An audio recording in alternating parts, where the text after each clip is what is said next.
welcome back. And of course, as was mentioned earlier in the show, this is essentially a continuation of our previous conversation, really delving into local issues. And of course, the most prominent one when it comes to the environment at this point in time is the proposed exploration zone and exploration guidelines. So joining us for this conversation, we're joined by Amanda Acosta, the Executive Director of Belize Audubon Society, and Alyssa Carnegie, Communications Director at Oceana Belize. Good morning, ladies, and welcome. Good morning. Thank you. Now, I really feel like we set the backdrop for this conversation here, but I want to get right in and address some of the issues, the main issues that have been brought forward. The Department of Petroleum, essentially the government, has now responded based on interviews and a press release from Oceana saying that the NGO community and stakeholders had actually been engaged and had seen the draft long before this month when it's been released. Can we get a response to that issue to start off? Well, I can't speak for Oceana, but there has been, the process has been going on since 2011. Yeah. So the Coalition to Save Our Natural Heritage and APAMO have been engaged throughout the process. They were invited to be part of a committee or a consultation process. The meetings have been a bit ad hoc, few and far between. The Coalition to Save Our Natural Heritage has gone and put a lot of time into the reviewing of this document. They have submitted comments numerous times. A study was commissioned by APAMO to assess the zonation, the methodology, and to review and to come up with our own inputs. Those have been submitted about a year, multiple times. And I think the question here really is, have they been taken in? Okay. And I think that is a bigger concern in that we have questioned certain things in the process and the methodology, and those have not been addressed. So yes, we have, like I said, I can't speak to Oceana, that was an individual press release. However, there has been, and I believe Coalition also had a press release where they said that they have been informed. However, every time comments have been submitted, they did not feel that they were being embraced or taken into the process. Well, that's kind of, I'd like to piggyback on that, and that's the issue, because I'm very new to Oceana, and so when I came on board, trying to get familiar with everything, this is definitely something that we had talked about. I mean, obviously, when you're looking at the different priorities for Oceana, offshore oil exploration is one of the primary concerns, one of the primary campaigns in terms of, preserving and conserving the marine resources. But Oceana never received the document until January 19th. So aside from and I think the press release does mention that, does articulate that the primary or the first instance in which this document was circulated was to a specific group of NGOs, to a specific group of stakeholders, and because according to the release they never received appropriate feedback or much feedback, they decided to open it to a wider community or a wider section, I guess, of stakeholders, which then included the Oceana community or the Oceana organization. And so that's when we saw it, and obviously we've been called sensationalists, but not to sensationalize anything. Obviously there's been a lot of dialogue as well with partners to find out, has this document reflected any kind of feedback, any kind of input? Have we seen any kind of progress made on this document? And unfortunately, there was none, I think. And what we did see was if anything, a zonation map that made even more of Belize accessible for oil exploration. Is it fair that the input that has been sent back at this time has not been encapsulated within the document, that even if you go through this process, it will yield negative results as well? Well, that's exactly the concern. I think time has been spent on both ends, on preparing, on having meetings, and you really want to feel as though you're part of the process. I mean, it's not just attending the meetings and the sessions, it's that we have that discussion, and I think the previous UNESCO and Ms. Wade had commented that there should be a medium ground. The feeling was that we've been sending this commentary, and we will be resending for next week's, for the February deadline. So, but it's part of the process. It's the fact that you want to know that we are having discussions towards a medium ground. I don't think on land we've had discussions, and there is, I think we've had this discussion even in here where we've said we're not anti-development, we're not anti. We realize that it's a small country, economy of scales, that we have to look at what is beneficial to the country. But at the same time, there are concerns, and I think with oil offshore, one of the concerns is you're putting forth the potential for something at what you already have. And I believe Fanny was saying that if you were to market your World Heritage, I mean, alone you had more income that potentially could come in. So yes, sometimes it feels like we're proposing something that might cause a loss, but I don't think so. I think there are alternatives that can supplement that. And those are the kinds of discussions that we would love to have, and that we would want to say, let's take the World Heritage sites completely off. Mark them in red. What's the problem with marking them in red? And then we can continue on to see where we can have more medium ground. That perhaps is the answer to this question that I have now, in terms of what are the immediate issues that you identified from the previous draft that you were able to see, and that is still incorporated in this draft at this point. One of them is from when we got onto the World Heritage Endangered List. It had, those oil concessions had been a concern on the UNESCO part, on the World Heritage part. They felt that they should be removed. The World Heritage composite site should be removed from any potential exploration, and that you should create a buffer. That, to me, was one of the key points that is not reflected in this document. We also had a bigger discussions because, well, our fundamental belief is no to offshore. I mean, we can make that clear. However, we realize that sometimes compromise will happen at a political level, and we are aware of that, but we want to make the case as to why we say no offshore. The marine dynamics, the mangrove sensitivity, coral reef, loss of fisheries, the fact that tourism is 1 in 4 Belizeans are employed in tourism, the potential impact, the potential negative press in this day of social media and words getting out there really quick. We think that it's risky, and the risk should not be taken. Well, for us, I mean, just to give you a kind of comparative, this is the actual result, this is the actual document. And the NGO community, as I understood, commissioned a study and their reports. And I just want to kind of show the comparison into one, what from our primary standpoint in terms of looking at the document, for me the first time, as well as for Janelle. And when we looked at it, it was like, oh wow, it's not as robust as we had thought it was going to be, because it not only speaks to offshore oil, it speaks to oil exploration and the zoning for entirety, so terrestrial as well as marine.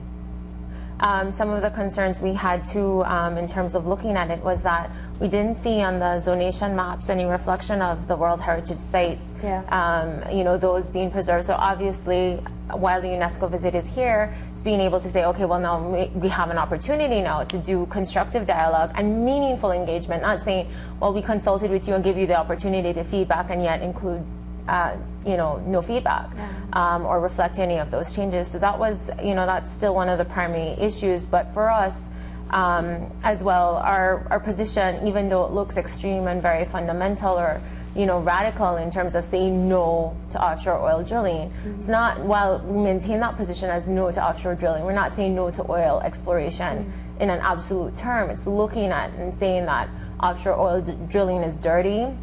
It hasn't benefited any other country who has tried to do it. The document talks about trying to bring together environmental protection and conservation along with tourism, along with oil exploration. I don't see how those three can can possibly work together. Just, I mean, given my own previous experience, tourism is such a fundamental industry, and I think it's growing. They celebrated really good numbers, and oil, as we know it for sure, the science is that it's a finite resource. It will end. It And will the price run out. has been falling. Exactly. You're touching on something that I think is absolutely important because, and I'm going to ask it two-part. First of all, is zoning moving us in the right direction? Yes or no? In terrestrial. All right, good. Very specific answer. Secondly, the current, and if we could get the map up with the zones, so just we can look at that. Thank you, great. Our producer's on point. So the map, as we see here, has the red zones, which is the off-limit zones. That includes Bacalar, Chico, the Maya Mountains, the Chiquibul area. The orange, which is Orif, is zone 2. Okay. The draft, as it currently states, has where each zone has specific processes that it will have to go through, depending on what area you want to access. The offshore areas specifically, I believe, it includes a dialogue with stakeholders and environmentalists, and this is the group that you're speaking of currently, Alyssa. Have people been identified as to whether or not, because for me, I look at it and I say, exactly what you're saying. I can't fathom tourism, environment, and petroleum coming together and saying, okay, sure, let's drill on Turnef. Extreme example, but just to say, is that even feasible to have these entities come together to be able to allow for drilling in these areas when the environmental communities have such a rigid stance against offshore drilling? I don't even want to say that it's just the environmental community. I think if you would talk to stakeholders in fisheries, if you talk to stakeholders in tourism, I think a lot of the support that has been put forth for the offshore oil exploration in terms of saying no to that has been this primary concern, is that there's certain things that are non-negotiable. And if you look at the areas that they include in Zone 2, meaning that potential oil exploration is possible given that they can meet certain criteria or certain things as according to the draft guidelines. We acknowledge it's a draft, but we also acknowledge it's so important that the conversation has to be started and Belizeans have to be included.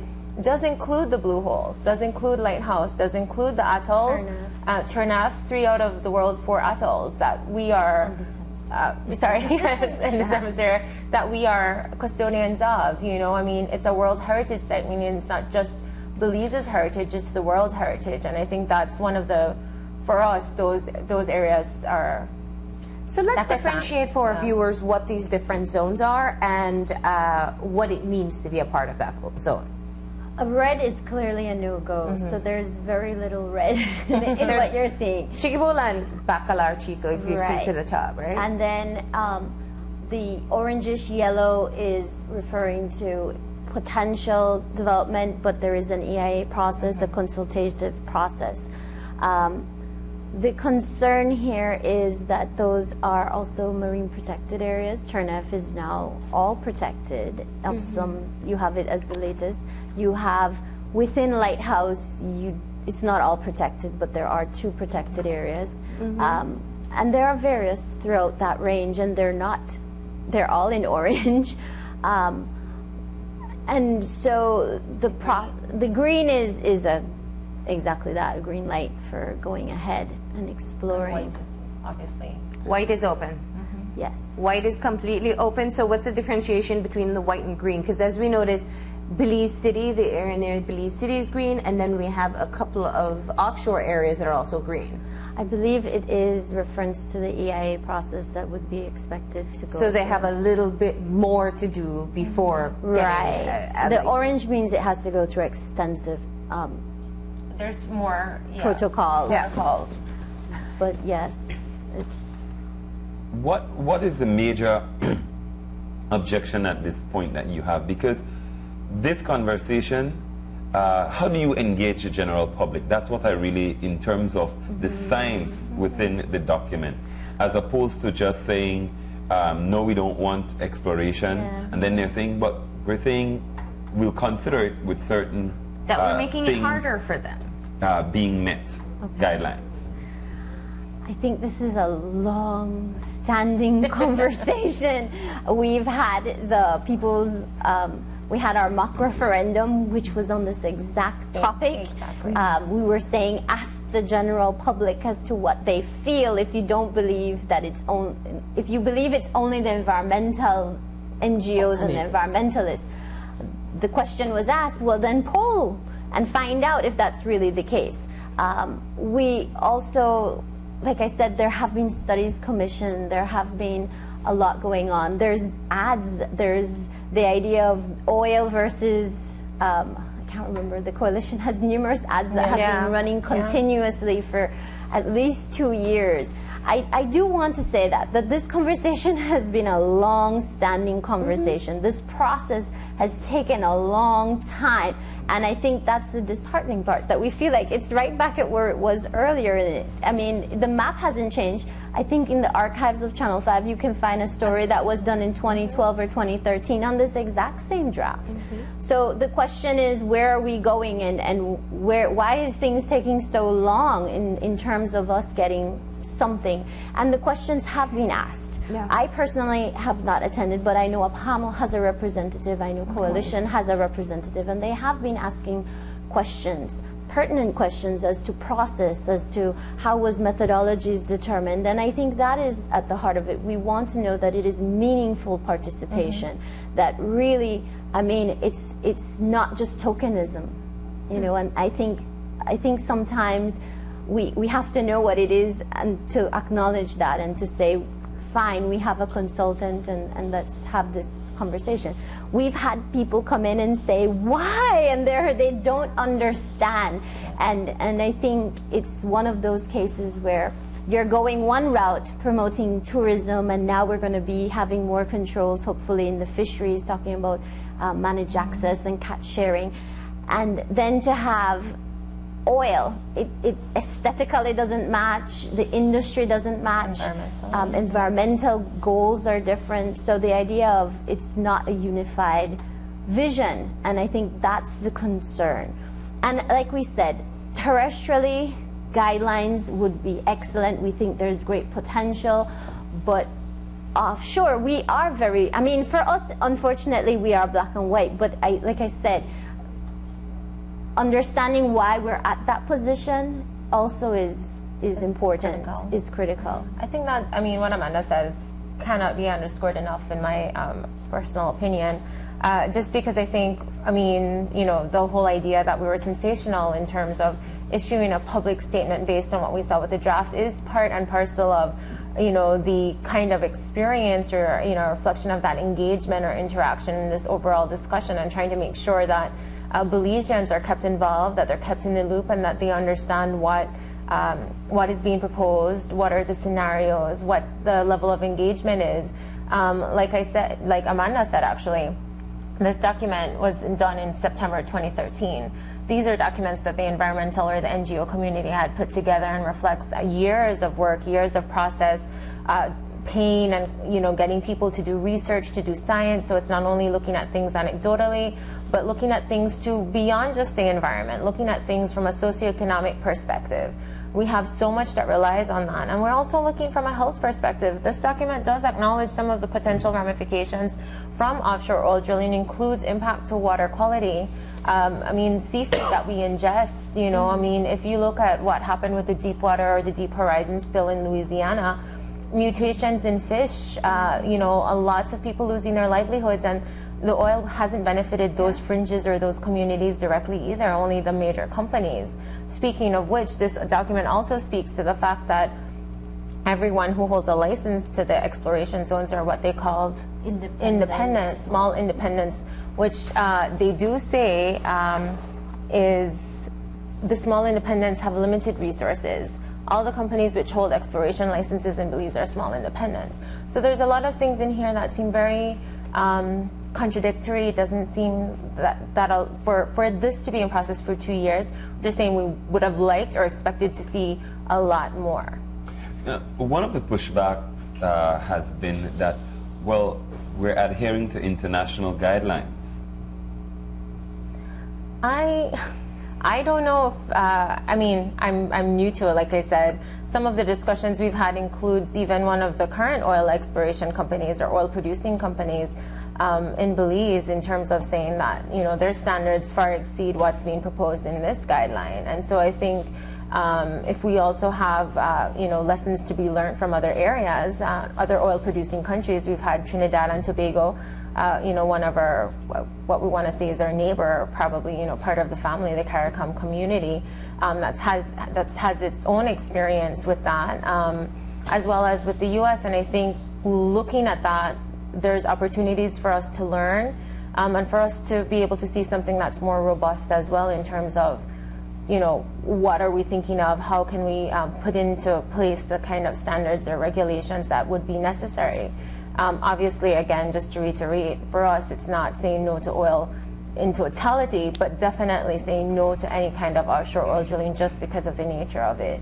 But I don't think that disallows for any type of, you know, furtherance in terms of looking at what policies, looking at the standards, looking at the regulations, because I do think that that's the expectation.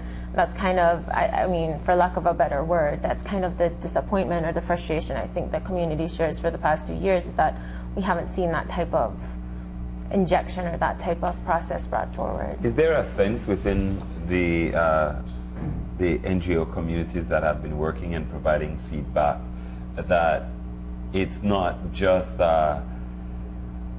it's an unwillingness almost to say that, because there must be some areas that what you have in terms of your comment addressed, your comments that you've added addressed, that you have not seen reflected in, is there an unwillingness that this is just, as you characterize it, a tokenistic kind of engagement that will not yield any kind of results? I have not been in that position, so I don't want to say that that's the case. We'd be better off asking the ED of APAMO and the coalition. But I do want to say that the hope is that everyone is seen as equal in regards to providing consultation, providing their voices and stating their concern. Like I said, it's been ongoing, and the hope is really that you can get somewhere. I mean, have the conversation go beyond two people standing very staunchly on the sidelines and no one coming to play and talk in the middle. And I don't think that's the intention. And I think the real intent of coming here today is to say that the government has a golden opportunity right now to show that we are moving towards getting off of the World Heritage List. We are looking to be progressive. We are, when you look at fisheries management and marine protected areas, we are really, Belize was in the forefront. Unfortunately, certain things have taken long, certain legislations, I think that was reference to the UNESCO comment, that we've taken really long in getting certain things done, and the question is why? We explained when we got on the endangered list, our state report clearly said how we're working towards getting off it. The technical people, and kudos to the fisheries and to other government departments, have done their part. We literally just have certain pieces of legislation, certain pieces of policy that we need to move and get moving. Right, there is a bottleneck, and we do need to, and it's a golden opportunity to show that Belize is still cutting edge, that Belize is in the forefront. And I think this is one of the questions for the wider society that really does make it difficult, because Amanda, you pointed out very, very clearly, and almost reminiscent of the sugar industry for a second, where there are two very solid positions: no to offshore drilling, and if we were to use the Prime Minister's words, it's drill we will. And the issue has been that there has been a call for a referendum over 5 years ago, and that was denied. The mock referendum took place, and it was almost 20,000 people who came, 30,000 that came out to vote, significantly stating no to offshore drilling, which means something. Even if not official, it means something. the concession map came out at a time when the BP oil spill was taking place, and people were very vocal about what was taking place there. The media coverage allowed for a lot of the impact to be seen within our country as well. This process has been going on for quite some time, as you've mentioned, and it really is back at square one. So I say all of that to say, what are your options at this point? Well, going to the larger constituent base. I mean, the reality is that the environmental sector is a small sector within the country. Yes, I think if we add its 200 employees, perhaps, it does have volume. But the reality is that I think Belizeans on a whole have a voice. I think we all have World Heritage, and even during the mock referendum, I recall the gentleman saying, I can't imagine my daughter not being able to go out there and go in a boat and see this landscape or this seascape. You know, he didn't necessarily word it that way, but it was the patrimony factor. You know, what I call sea love. We have that love of our resources from a marine perspective in particular, and I think that we need to recognize the voice of the Belizean on a whole. And I think we all have, and I can't say how we're going to start mobilizing and getting that done, but I do think we are a quiet people in certain regards when it comes to things. We do have hope. We live in my profession, I live in eternal hope. I mean, the reality is that you're always hoping for the best scenario, and you're hoping that your government and your decision makers are paying attention to you, and that they are listening, and that you can make reasonable comments. And like I said, I don't think if I went and I just started, we say hell no and we start marching, that's something different. But I think we have tried to present a case. We have tried, and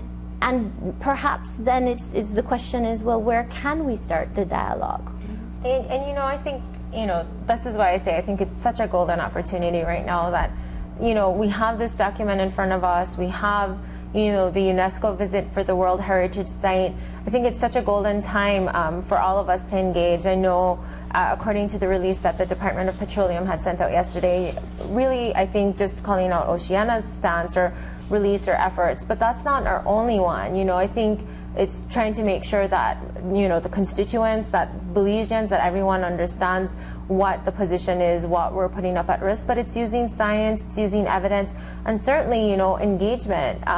I certainly don't feel that government is unwilling or not listening. I think there's other opportunities that we will have. We have the February 2nd deadline of which to submit feedback, which we will be submitting feedback. We will be doing it formally, we'll be doing it personally, and I think a lot of, and I'm sure that's not only for us, I'm sure that goes for all the other organizations in which this was circulated to.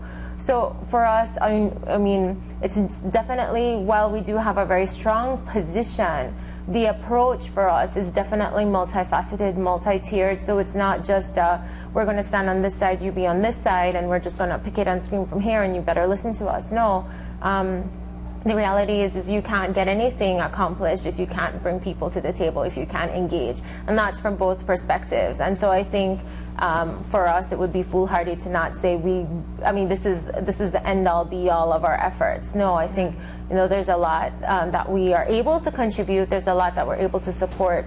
And, you know, we really look forward to a really constructive conversation with all partners. So is that something that you would want? Would you want a situation where you can sit and discuss and negotiate and not necessarily submit comments and wait and see if they are implemented in a final document? I think that's what comes back to the meaningful engagement and not just tokenism, because I think so far that could be the appearance in terms of saying, well, this document has been forward for 2 years, it's been back and forth. Some people have had the opportunity to comment, some people haven't. So how do we say that, you know, or determine that that has been you know, meaningful or relevant? But definitely, I think the opportunity to engage and talk where we can really ventilate the issues and be able to say this and understand where the other is coming from, I think is very important. Let me ask this question, because in fairness, one of the first things I asked was if zoning is the right direction to go, rather than just parceling off different portions of the country. what are some of the good points, the progressive areas within this draft that you think you can say, you know what, this is where we want to go, but definitely we need to look at offshore, as an example? I think I'll stick to my guns and say on the onshore portion, there is EIA requirements. There is a couple other comments, and I would have to refresh my memory. But I believe that there is the EIA process, again, that needs to be strengthened anyways. But there is that. There is the idea of performance bonds that have been discussed. I mean, that's a form of insurance when you're talking. And then in the zonation on the terrestrial end, there are certain considerations. So I would want to say that there are areas for conversation there, and I don't want to knock it.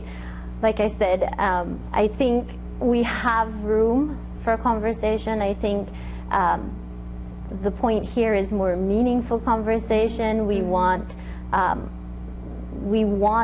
to see how the decision is being made, and I think that's part of the governance and democratic process of which we pride ourselves on. We have been a country known for our participatory processes, and so that is all we are really calling for. And like I said, it has been ongoing, and we have proof of it. We have articles, we have being here in the same couch. I mean, it has been ongoing.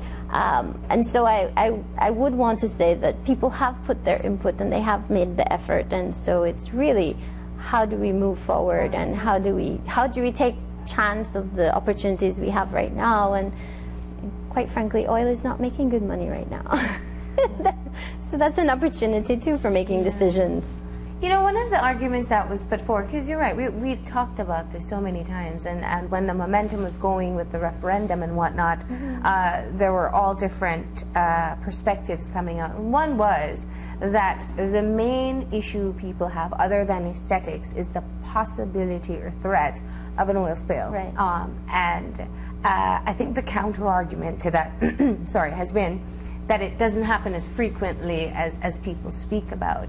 Do you think that that's still something that is part of the argument on why it should be allowed? That was mentioned, but I think the reference is that oil in a whole, the process of drilling, is a messy process. It uses oil muds. I think that is a thing in here that actually, I wouldn't have promoted it, but they do refer to non-toxic oil mud drills and that kind of thing. But like I said, I don't really, that offshore part, but the reality is that it is a messy industry in a whole. And I think we are referring to the coral and to the fact, and I'll be honest, when people have come in, and I've been part of the coalition to save our natural heritage, when people come in who have been in the oil business and they see Belize, they go, why?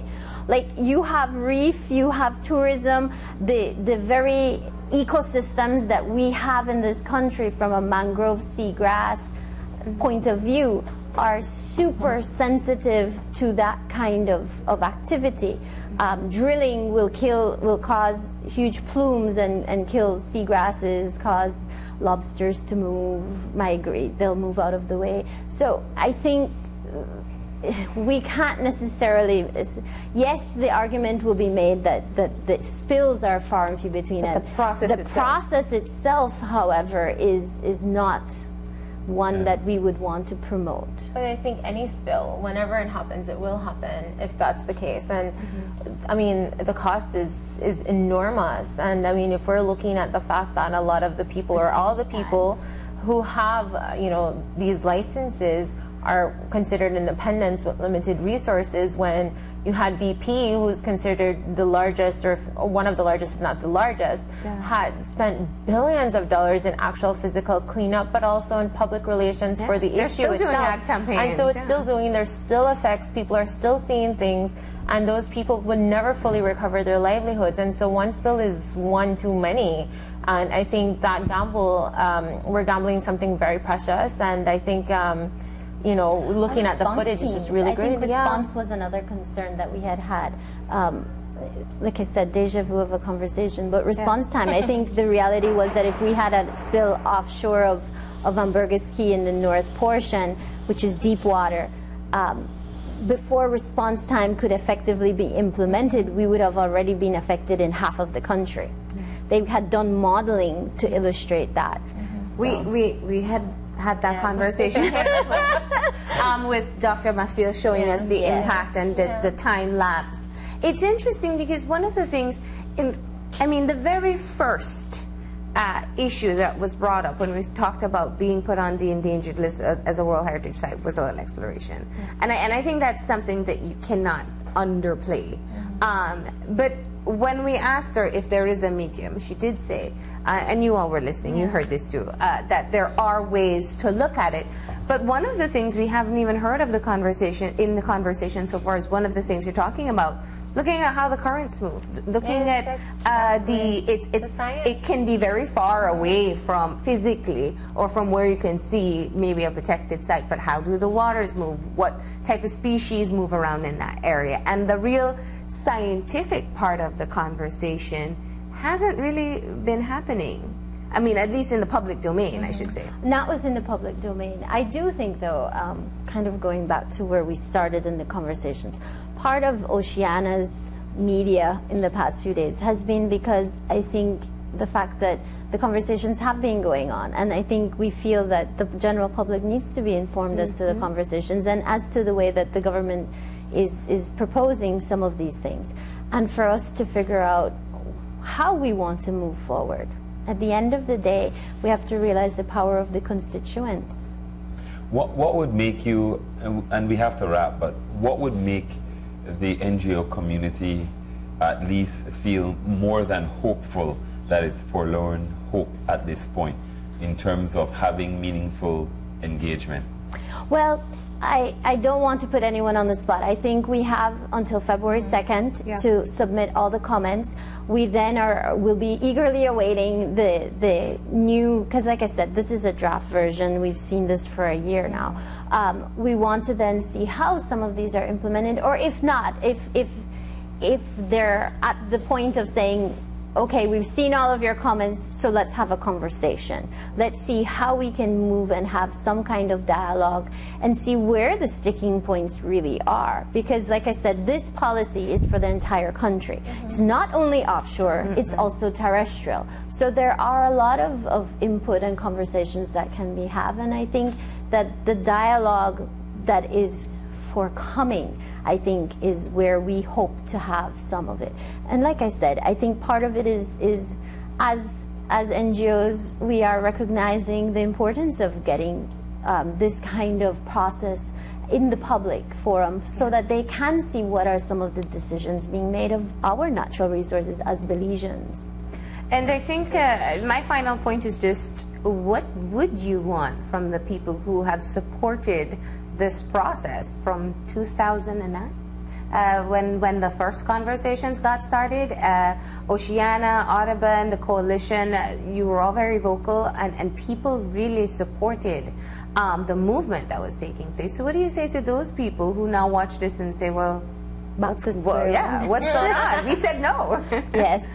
I think we want to keep them engaged. I think most entities, Oceana being one that's currently a little more visible, but the keeping people engaged, keeping them as part of the process. So there are, through memberships and through wave makers, there are forms that we will want to keep them engaged and keep them informed, and for them to also, if they are in a position to submit their comments to the NGOs. I do think there's a route of which we can do this, but I think sending in their comments and saying, this is not what we believe in, and we can collate that and submit it.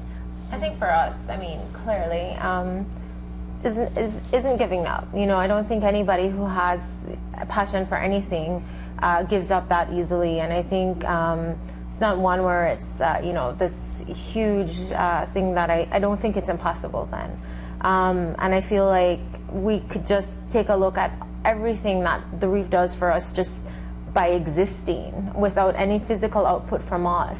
It protects us from so much, and I think the fact that does that know that it's our turn to kind of help protect the reef, or not kind of that we have to help protect it, I think we should use that as a kind of, a champion, a kind of call to action in terms of saying there's things that we must do, there's things that we have to take care of, if not for us, but for our future generations. I mean, I have a very young son. I mean, I want him, I want his kids, I want my great-grandkids and all of them to be able to see the beauty and the blessings that we have right at our front door. And I think not only in terms of the physicality of it, but also from a socioeconomic standpoint. If we lose this, we lose so much of what makes us Belize, so much of what we've spent years cultivating as part of our national identity, as part of our Belize brand, so to speak, in terms of what makes us different, what makes us unique. If you're abroad, what's the first thing you talk about? What's the first thing you tell people about? It's how beautiful the country is. And I think, and I'm confident that as long as we have that, as long as Belizeans are Belizeans, we'll continue to say that, because deep down in our hearts we know that this is right, that preserving and protecting the reef is right for so many reasons, and I'm sure the support will continue, and we're going to do our best to keep everyone engaged. All right, well, Alyssa and Amanda, we want to thank you for joining us, and of course we're going to see after the February 2nd deadline how the comments and the input from the NGO community shapes the revision or the revised document that will be put into the public domain. This one is here. It's now the bar, and we have to see how we can raise the bar. Thank you very much for joining us today. Thank you for having us. Yeah. We're going to go ahead and have a break, and when we come back, it'll be to talk with some athletes about the National Track and Field Championship coming up this weekend. Don't go anywhere. We'll be right back after these messages.